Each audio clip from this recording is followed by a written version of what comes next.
Okay, so I typed in here, is Richard Nixon passing away, thinking that AI would give me a similar answer to the Grand Ole Opry and say, no, Richard Nixon passed away in um, April 22nd, 1994, at the age of 81 years old. So I was trying to see if artificial intelligence would give me a similar answer.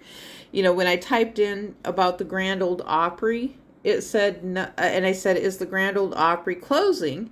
And it said, no, it closed its doors and went out of business, is what it said. So that's why I wanted to see if it would give me a similar answer related to, is Richard Nixon passing away? Which, if we're talking about the president, there very well could be other men named Richard Nixon.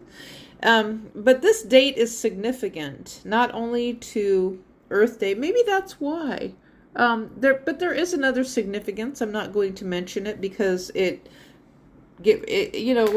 what the FBI has been teaching us and cybersecurity has been teaching us, to not give away too much identifiable personal information related to who you are and getting into accounts and things like that. Because if someone knows your information, then it comes up in search engine optimization related to your history. And so that's the same thing. For example, if you go into search, you type in your name, and then there's all this whole series of people who come up that is your family members. And so then, like, Social Security and birth records, and then they start asking, well, who is your family members? Who is your mother? What's your mother's maiden name? What's your father's name? What's your father's middle name? What's your mother's middle name? They start asking this whole slew of information, and then it comes up in search. Now, thankfully, something is going on related to search, and so there's a bunch of added people who you have no idea who they are, and it's like, well, so when you search your own name, there's a whole slew of people now coming up. It's like, I have no idea who they are. I mean, that looks like it could be me.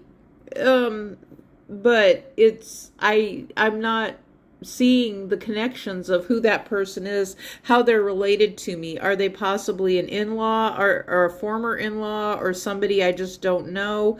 Someone with a name that's just been thrown in there, which a lot of times that's what it kind of seems like, is a name that's just thrown in there now. And so we are being discouraged heavily by cyber intelligence of the United States to not give away too much personal information, because that's how frauds and scams take place.